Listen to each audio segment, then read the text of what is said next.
결실의 계절, 열매를 거두는 계절, 그리고는 민족의 명절이 있어서 더도 말고 덜도 말고 한가위만 같아라, 그렇게 노래하는 1년 중에서 가장 우리의 마음을 풍요롭게 만들고 넉넉하게 만드는 기쁨의 연휴가 시작되어지는 이 첫날, 하나님 앞에 예배하기 위하여 모인 우리 모두에게 주님의 영광 받으시고 우리들에게 복 주시는 은혜가 있게 되기를 우리 주님 이름으로 축원합니다. 오늘 본문의 말씀 보시면 우리 인생 생활에 대한 얘기를 하시는데요, 40일 동안 금식하신 이 예수님이 얼마나 굶주리셨겠습니까? 얼마나 시장하셨겠습니까? 그분에게는 지금 은금 혹은 많은 돈이 들어있는 통장, 재산을 물려주는 부모님의 상속, 이런 것이 중요한 것이 아니라 지금 당장 그분에게 필요한 것은 먹을 음식입니다. 그래서 마귀가 예수님께 찾아와서 하는 유혹이 있습니다. 너 눈에 보이는 이 돌들로 경기방학 안에서 만들어내는 맛있는 떡으로 만들어봐라. 그러면 내가 너로 하여금 하나님의 아들인 것을 내가 믿겠다. 김보영 장로도 만들어낸 떡을 네가 못 만들어내면 이게 하나님 아들이라고 할 수 있겠느냐? 능력을 보여달라. 보여줘야 믿을 거 아니냐? 그렇게 요구하는 장면이 나옵니다. 이 질문을 받으신 예수님께서 신명기 6장에 있는 말씀으로 답변을 하십니다. 사람이 떡으로 살 것이 아니다 라고 말씀하시는 것이 아니라 사람이 떡으로만이라고 말씀하십니다. 고로 기독교는 물질을 부정하는 종교가 아닙니다. 물질을 제약시 여기는 종교도 아닙니다. 인간이 살아가는 데는 떡이 있어야 되는 것임을 인정하고 있습니다. 물질, 재물이 있어야 합니다. 예수님께서 우리들에게 가르쳐 주신 기도 가운데서도 너희들이 하나님께 이렇게 날마다 기도하라 하고 가르쳐 주신 기도 가운데서도 말씀하시기를 일용할 양식을 우리에게 주옵시고, 그래서 사람에게 물질이 있어야 되고 먹을 것이 있어야 될 것을 말씀해 주십니다. 먹지 않고 어떻게 일하며 먹지 않고 우리가 어떻게 봉사할 수가 있겠습니까? 기독교는 부자를 정죄하고 가난한 자의 편을 드는 종교는 아닙니다.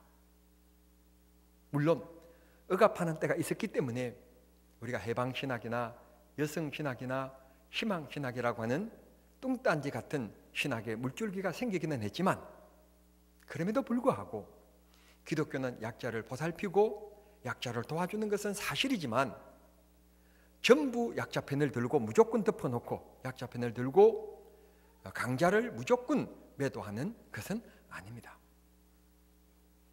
성경의 어느 곳에서도 물질이 죄라고 말하는 곳은 없습니다. 성경이 아닙니다만 존 칼빈이라고 하는 사람, 종교 500주년을 맞이했습니다만 존 칼빈이라고 하는 사람은 너희들에게 둘이 있느냐? 그러면 하나를 저축해라, 저금해라.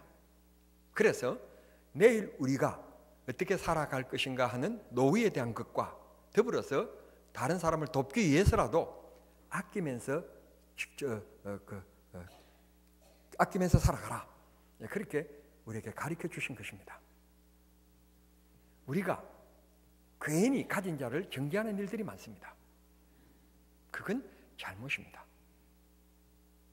문제는 물질이 나쁜 것이 아니라 물질을 통해서 죄를 짓고 물질을 통해서 성을 사고 물질을 통해서 억압하고 물질을 통해서 약자를 짓밟기 때문에, 그 도구가 되기 때문에 물질이 문제가 되는 것이지, 물질을 통해서 병든 자를 위해서 신약을 개발하고 또 병원을 세우고 배고픈 자에게 먹을 것을 나누어주고 추위에 뜨는 자에게 입을 옷을 나누어주는 것은 얼마나 좋은 선한 도구인 줄 모릅니다. 고로 물질 자체, 즉 물질관에 있어서 물질이 어떤 죄악시하면 안 되고 물질을 어떻게 잘 사용할 것인가? 바르게 사용할 것인가? 뜻있게 사용할 것인가? 아멘 안 하니까 다시 말씀드리면 하나님께서 왜 똑같이 일하는데 우리 사업은 잘 되어서 이렇게 돈이 많이 벌어지게 만드는가? 하나님께서 나에게 왜 이렇게 많이 주시는가? 하는 물질을 주신 하나님 앞에 내 삶을 어떻게 드려야 될 것인지, 이걸 어떻게 사용해야 할 것인지를 우리가 분명히 알고 살아가는 것이 기독교의 물질관입니다. 풍요로운 가을입니다.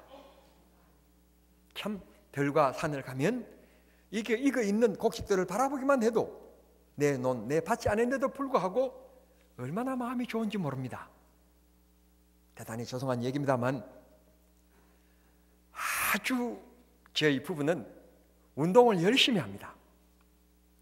얼마나 운동을 열심히 하는가 하면 죽지 않으려고 숨쉬기 운동만 합니다.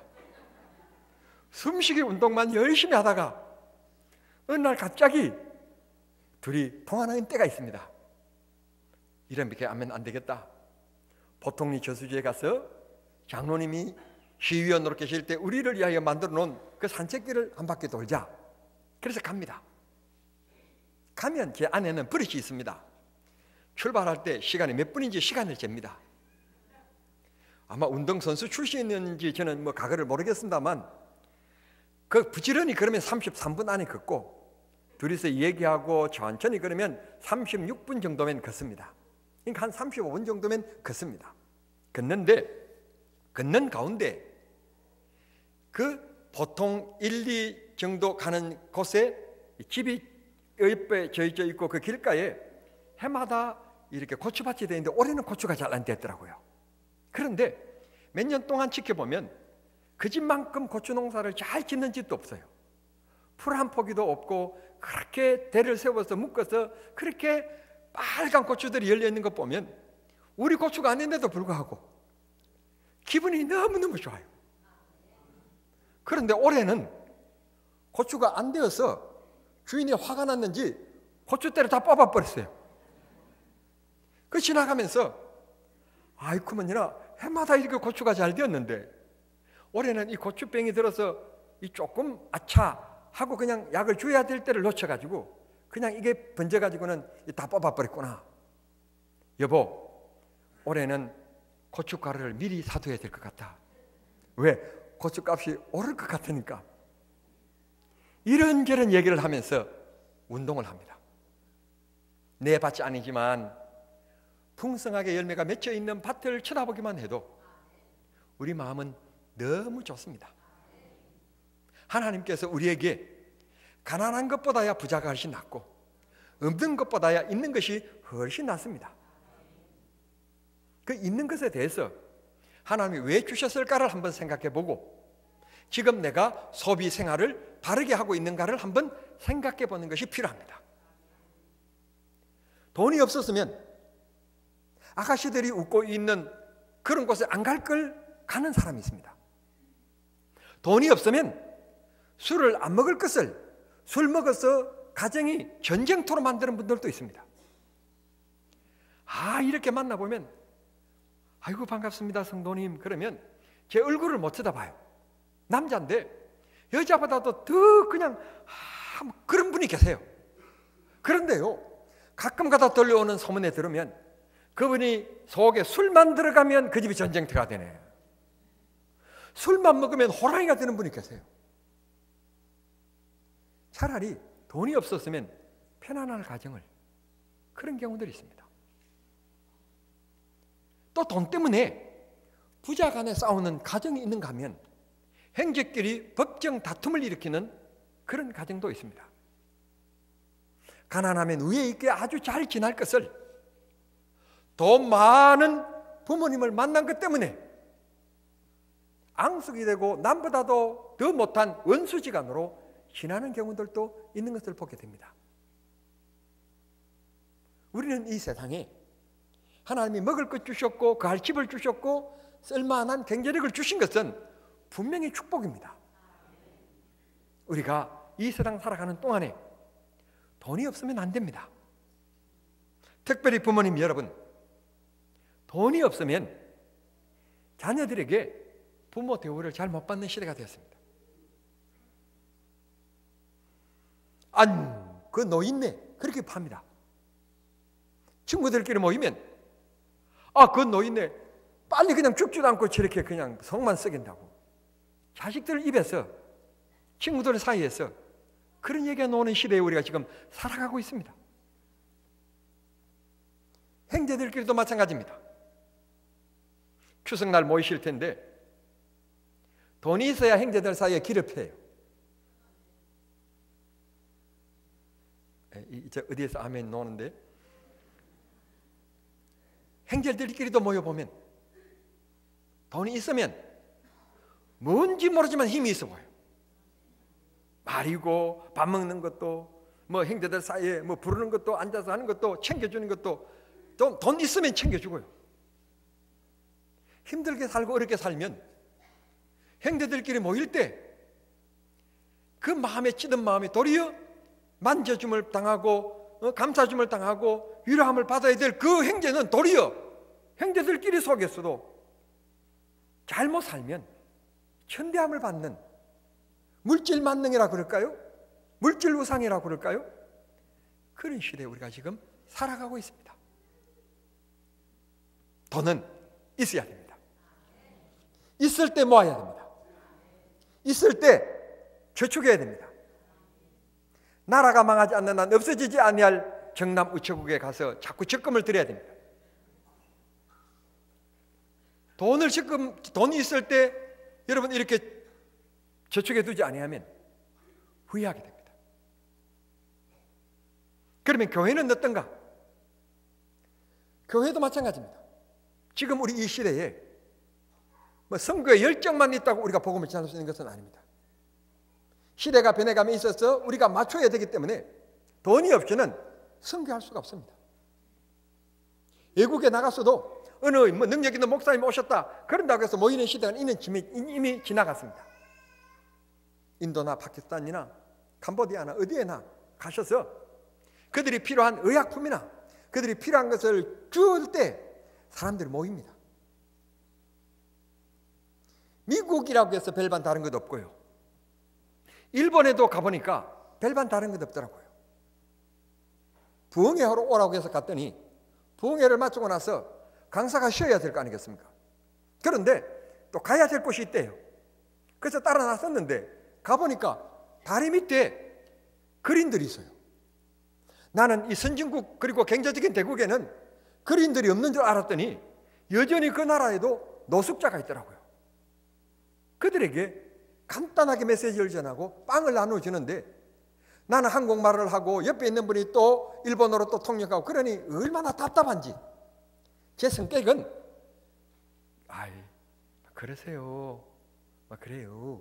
이런 성격이 아니고 그냥 바바바바바 하는 성격인데 말을 그냥 하다가 끊고 말을 하다가 끊고 그러니까 설교가 안 돼요.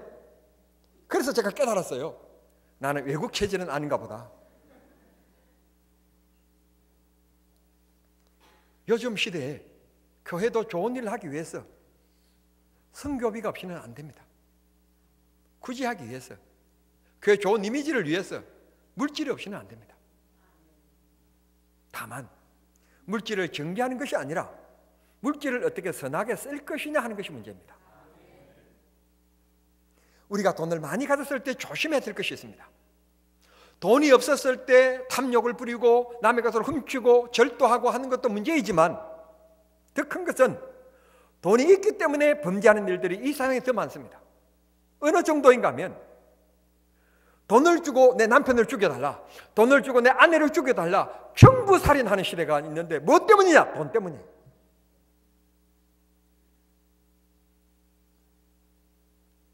돈. 누가복음 18장에 보면 부자의 고백이 나옵니다. 하나님께서 이렇게 풍년이 되도록 크게 축복해 주셔서 많은 농산물을 거두게 되었는데 평년에 늘 저장했던 그 창고가 부족할 정도로 하나님께서 그렇게 많이 축복해 주신 모양입니다. 그때 곳간을 더 넓게 짓고 다 저장한 다음에 드디어 이제 됐다 그러면서 우리 한국말로 그냥 우리 한국대로 얘기한다면 됐다 그러면 한숨을 쉬면서 하는 얘기가 나옵니다. 이 부자의 독백이 이렇습니다. 여러 해, 내 영혼아, 여러 해 먹고 마실 것이 있으니 이제 먹고 한번 놀아보자, 쉬어보자, 즐겨보자. 그런 독백이 나옵니다. 문제는 생각은 개인의 자유입니다. 말하는 것도 그분의 자유의지입니다. 그런데 놀라운 것은 성경이 우리에게 뭘 말하고 있는가 하면 너 마음대로 말하고 너 마음대로 생활할 수 있고 너가 가진 것 마음대로 쓸 수 있지만 그걸 보고 계시는 분이 계신다. 그 얘기를 누가 들으시는가 하면 하나님이 들으셨습니다. 들으신 하나님이 말씀하십니다. 오늘 밤에 내 영혼을 도로 내가 찾게 되면 그 쌓아놓은 것이 누구 것이 되겠느냐? 물질의 주인은 열심히 사업하고 노력해서 물질에 쌓아놓은 것은 내 재능으로 쌓을 수도 있지만 그걸 누릴 생명은 누구 것인가 하면 하나님의 것이라는 겁니다. 인생을 살아가는데 예수님께서 말씀하십니다. 떡이 있어야 된다. 그러나 떡이 없이 살아갈 수는 없지만 떡으로만 살 것이 아니고 인간은 하나님의 말씀으로 살아야 제대로 사는 거다. 이렇게 표현하면 안 됩니다. 우리가 부자가 되면서 믿음 없이 살아야 되느냐? 아니면 가난하지만 믿음으로 살아야 되느냐? 이 극단적인 질문을 목사가 하면 안 되지만 그러나 우리가 사실 현실적인 문제니까 다시 말씀드리면 돈을 벌기 위해서 오늘 일해야 되느냐? 아니면 그 돈을 포기하고 주일날 하나님 앞에 나와서 예배해야 되느냐? 하는 질문입니다. 또 우리가 돈을 벌 수 있는 일들이 많습니다. 제가요 우리 정남중앙 교인들에게 몇 년 전부터 아주 돈 벌 수 있는 길을 제가 여러 차례 가르쳐 드렸습니다. 뭔가 하면 우리 한국에서는 물 장사를 해야만이 돈을 번다고 제가 말씀드렸잖아요. 한 집 건너서 커피집입니다. 그때 제 얘기를 듣고 했어야 돈을 버는 겁니다. 우리나라는 있네 없네 없으면 없다고 기분 나빠 마시고 있으면 있다고 마시는 나라가 한국이기 때문에 술 장사하면 돈 법니다. 거기다가 경제 부흥을 이끌면서 사람이 이제 눈을 뜨기 시작했는데 그게 바로 뭔가 하면 쾌락입니다. 쾌락이기 때문에 술과 함께 웃음소리가 나는 하면 돈 법니다. 그냥 나는 돈 버는 길이 눈에 보입니다. 목사이기 때문에 돈을 못 벌고 있지. 피자만 팔아서 돈 못 법니다. 맥주도 곁들여서 팔아야 돈을 법니다. 한국에서는 물장사를 해야 돈 법니다. 커피집도 그렇고 술집도 그렇고 다 물장사하면 돈 법니다. 지금도 늦지 않습니다. 한번 시작해 보십시오. 그런데 기억하실 것은 우리 노력으로 머리로 돈 벌 수는 있으나 그건 하나님이 우리에게 주의 영광 받으시기 위하여 주신 선물이고 그 물질을 잘 관리하지 못하면 하나님 앞에 책망을 받습니다. 사랑하는 성도 여러분, 우리가 왜 믿음으로 살아야 합니까? 왜 하나님을 모시고 살아야 합니까? 그 물질을 누릴 생명이 하나님의 것입니다. 물질은 부모님을 잘 만나면 얻을 수 있고 내가 또 잘 사업을 해서 얻을 수 있지만 그 누릴 것은 하나님이 생명 주셔야 누릴 수 있습니다. 그래서 전도서에 보면 부지런한 것도 그때더라.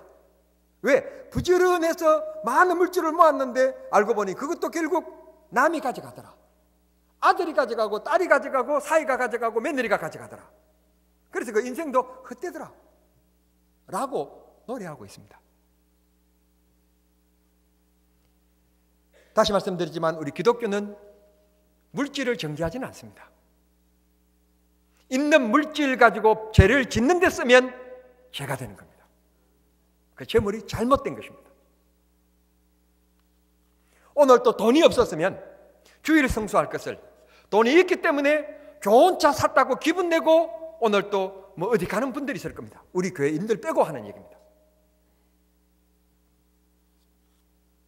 우리 모두 이 세상 살아가는 동안에 돈이 없어서는 아니 되고 열심히 일하여서 돈을 벌고 모으시기는 하시지만 그 돈 가지고 죄를 지으면 안 된다는 것입니다. 그것 가지고 하나님의 마음을 아프게 하면 안 되고 이웃들에게 피해를 주면 안 된다는 말입니다. 고로 우리는 이 세상을 살 때 하나님 보시기에 아름답게 말하고 아름답게 사용하고 또 있을 때 나눔도 할 줄 아는 나눔의 정신을 가지고 살아가는 우리가 되어야 될 줄 믿습니다. 그게 바로 이 말세를 살아가는 저와 여러분의 모습일 것입니다. 여러분이 혹시 들어보셨을 텐데 종교 계획자 중에서 존 칼빈이라는 분이 계십니다. 그분은 스위스 제네바에서 목회도 하시면서 서술 활동을 또 하셨고 그런 학자이면서 또 목회자였던 분이셨는데 그분이 늘 인생의 목표를 삼고 살아가는 인생의 교훈이 있었습니다. 그게 바로 하나님 앞에서 호람되오 하나님 앞에서. 그런데 이걸 제가요 한문으로 옮겼어요. 뭐라고 얘기했는가 하면 하나님 신자를 써서 신전의식. 제가 이 말하면 또 이단이 될 수 있고 또 사이비가 될 수 있는데 그냥 제가 그렇게 옮겨 하나님 앞에서 언제나 말하고 하나님 앞에서 살아가고 하나님 앞에서 인생을 엮어가는 것 그런 자세로 살았기 때문에 이 존 칼빈 선생님은 시대가 흘러갔지만 여전히 존경받는 흠모하는 대상이 된 것입니다. 오늘 정말 목사가 힘써야 될 것이 있습니다. 뭔가 하면 하나님 앞에서 살아가는 삶입니다. 그러면 그는 믿음의 사람이 될 것이고 그는 경건된 삶이 될 것입니다. 우리가 하나님을 의식하지 않고 살고 말하고 사용하고 살아가기 때문에 범죄하는 것이지 하나님이 보시고 계신다, 하나님이 듣고 계신다, 하나님이 알고 계신다, 내 생각하는 거 알고 계신다 하는 것을 늘 믿고 인정하고 살아가는 사람이라면 믿음으로 살아가지 않을 사람이 없고 수근수근거릴 사람이 없고 경건하지 않을 사람이 없으며 하나님의 마음을 거스릴 사람이 없을 것입니다. 우리 모두 떡으로만 하는 말씀, 물질이 나쁜 것은 아닙니다. 물질을 어떻게 사용하느냐에 따라서 선과 악이 될 수 있고 하나님의 영광이 될 수 있고 하나님의 영광을 가릴 수가 있게 되는 것입니다. 오늘 물질에 대한 바른 생각을 가지시고 이 풍요로운 계절에 할 수만 있다면 나눔의 삶을 살아가고 도우며 살아가는 저와 여러분이 되어야 되리라고 믿습니다. 뿐만 아니라 많이 가진 자는 가지지 못한 자에 대해서 업신여기지 말고 하나님께서 주신 것에 대해서 감사하면서 살아가고 갈라디아서의 말씀대로 우리가 서로 돕고 살아가되 특별히 믿는 자들 우리끼리 가난한 자들을 우리가 책임지고 도우라고 말씀하셨으니 우리가 서로 돕고 살아가고 물질뿐만 아니라 인격적으로도 우리가 말 한마디라도 남을 나보다 더 낮게 여기며 살아가고 존중하며 살아갈 때 그럴 때 이 교회가 하나님의 교회예요. 아버지가 계시는 자녀들이 아버지를 의식하며 살아가는 그런 아름다운 교회가 되리라고 믿습니다. 우리 모두 떡으로만 살지 마시고 하나님의 말씀으로 살아가고 주의 영광을 위하여 살아가는 수준 높은 그리스도인이 되는 그런 우리 정남중앙의 가족들이 다 되실 수 있게 되기를 우리 주님 이름으로 축원합니다. 기도하겠습니다. 사랑하신 하나님 우리 아버지 감사합니다. 저희들에게 좋은 수학의 계절을 주시고 서로 기뻐하고 나누는 명절인 추석을 우리에게 허락해 주시니 감사합니다. 우리가 주신 말씀 다시 되새기면서 어떻게 살아가는 것이 하나님의 영광을 위한 삶인지를 잘 생각하며 우리의 삶을 통하여 하나님 앞에 영광이 될지라도 하나님이 많이 주신 지식, 많이 주신 건강, 많이 주신 재물 때문에 범죄하지 아니하도록 우리를 믿음으로 붙들어 주시옵소서. 언제 어디에서나 성령의 충만함을 주시고 하나님 앞에서 살아가는 우리 성도들 모두 되게 해 주옵소서. 예수님의 이름으로 기도하옵나이다. 아멘.